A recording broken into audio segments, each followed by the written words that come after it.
I've been using the Samsung Galaxy S25 Ultra for about 2 weeks plus, and I would say it's been a blissful experience. The redesign feels like it was made for me, super convenient to hold. The grade 5 titanium build makes it feel premium and durable. Like, I've not used a case on this phone for about 2 weeks and I can't see any scratch whatsoever at all, anywhere. The fingerprint sensor works like charm, super fast. The speakers of this phone, they are so good. And then let's even talk about this display. 6.9 inches, 1440 pixel, super dynamic LTPO AMOLED display with 120 Hz refresh rate and about 2600 nits at peak brightness. It's also protected by Corning Gorilla Glass armor to both the front and the back. And just look at these bezels. It's so tiny, it's almost invisible. But let us pause for a while and critically think about these two questions. First, what makes the Samsung Galaxy S25 Ultra better than the S24, the S23, and even the S22 Ultras? If we are being honest, it just comes down to three main things: the chipset, the One UI 7 that it comes with, and of course the new Galaxy AI features. And then my second question is, with $1,200 budget, is this the best phone, spec for spec, that you can buy right now? Well, the answer to that is obviously no. Like, I've seen some other smartphones with better specs, and some of them are even cheaper than the Samsung Galaxy S25 Ultra.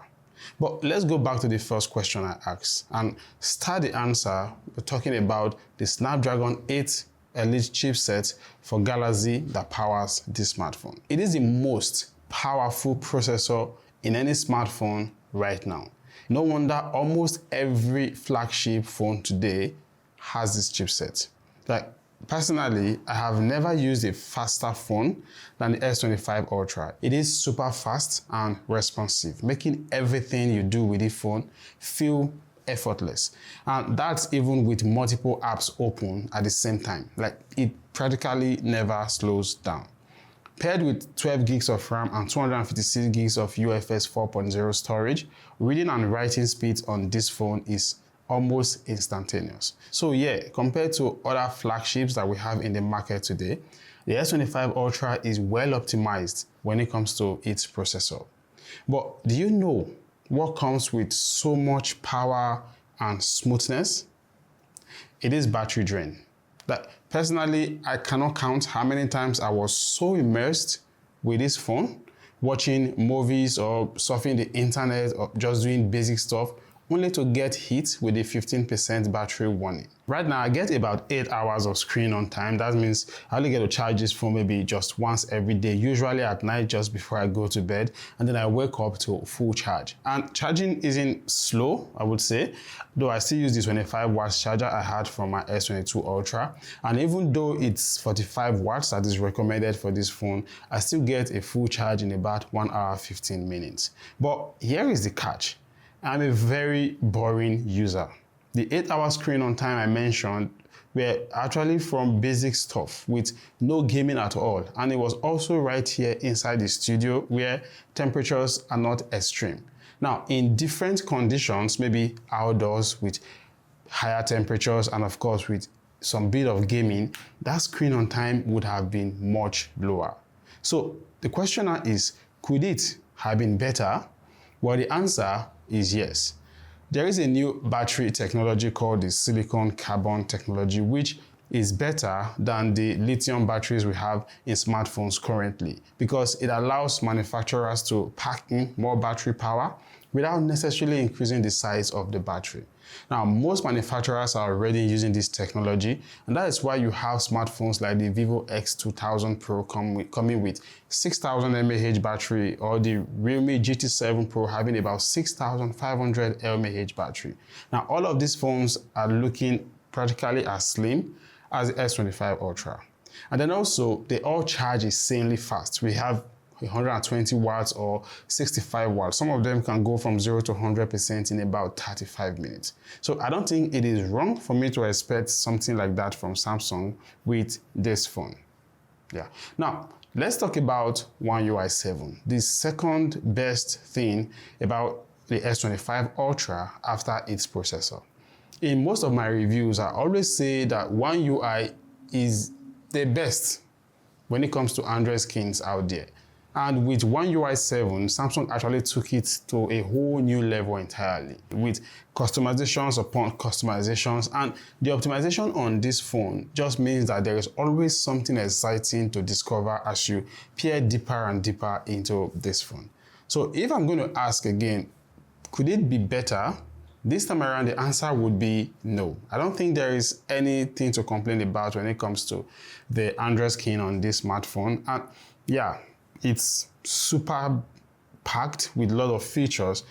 I dare say that even iOS at this point is trying to play catch up to One UI 7.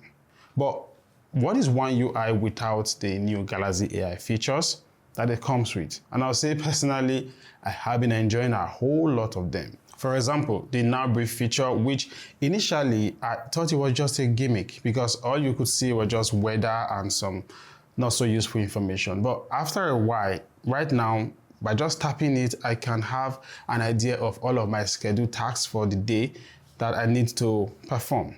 And it definitely was a ripoff from Apple's Dynamic Island, but Samsung did it better, because it is less intrusive even when you have it on your screen. We also have the new and improved Gemini AI, which doesn't just act like AI agents by performing tasks across different applications, but it can also help analyze what is on your screen. And yeah, personally, I've been using that to respond to emails, and it's been super useful. The human language in settings and gallery app also makes customizing this phone effortless. Then let's not even talk about generative fill that works almost perfectly or impeccably when it comes to filling up lost pixels.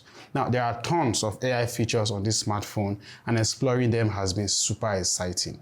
But here is the sad part. Samsung has confirmed that most, at least the part of these AI features that require Samsung servers, will only be free until December 2025. So the question now is, after that, what next? I feel they should have gone the Apple way, where Apple Intelligence is practically a built-in feature, so it's not something you get to subscribe to or pay separately for. But finger crossed, let us see what happens by the end of this year. Because really, if you think about it, what is the S25 Ultra without Galaxy AI? If, for example, I can't pay for them.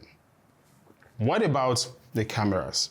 Just like last year, there are very few upgrades. The only major change from the S24 Ultra is the ultra-wide sensor that was upgraded from 12 megapixel to 50 megapixel. Now, I've taken a lot of shots with this smartphone as I have been daily driving it, and as expected, I would say the quality is great. Ultra-wide shots have lots of details in them while still keeping skin tones natural. Then the main sensor also captures very sharp details with accurate colors, and portrait pictures comes with really great background blur. Overall, I would say the pictures on these smartphones are pretty good, but really, I should not be saying they are good. I should actually be saying they are the best. But then I can't say that because I've actually seen better pictures in smartphones like the Realme GT7 Pro and the Vivo X2000 Pro. Now, I'll be making a comparison with the GT7 Pro very soon, so really you need to subscribe to the channel if you do not want to miss comparisons like that one. Now, when it comes to video recording, you get 8K at 24 or 30 frames per second. You also get 4K at 30, 60 or 120 frames per second, which is super slow with very good quality. And then also the footage you're looking at right now was shot at 1080p, 30 frames per second.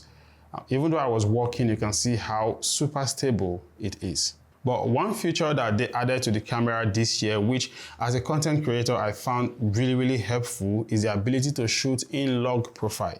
You can then color grade it later by just swiping up and tapping correct colors. Now, night shots are also super impressive, like what you're looking at right now. And when it comes to zoom, yeah, they're as good as ever because Samsung always does it very well. Now, I will also be doing a full camera review of this phone just to go into the whole nitty-gritty of the cameras. Really, you have to subscribe to the channel if you don't want to miss out on that too. Now, what are my final thoughts? Back to the first statement I made at the beginning of this video. Getting the S25 Ultra, if you already have an S24 or an S23, is only justifiable if, I would say, you want to pamper yourself. If you have the money, then by all means go for it. Otherwise, I would say it really is not necessary, especially since we all know that all of the Galaxy AI features and One UI 7 features will eventually come to the S22, S23, and the S24. So it's just a matter of time. You definitely can't tell any difference between these phones and previous model, apart from the design, obviously. Now, secondly, is it worth the price and the hype? Well, I would say yes and yes. The most powerful chipset and the sleek One UI 7 makes it a joy using this phone. It is not perfect, obviously. It can do better in some aspects like the battery that I talked about, but overall I would say it is a great phone. And over time, I just feel it's going to get better with more updates. I think the camera will eventually measure up and do better than what we currently have. So these are my thoughts about the S25 Ultra. I really hope you find them useful. Just like this video, please, so that YouTube can get to promote it to more people. And lastly, for the last time, don't forget to subscribe to the channel so you get to see more videos like this one. I'll catch you in the next one.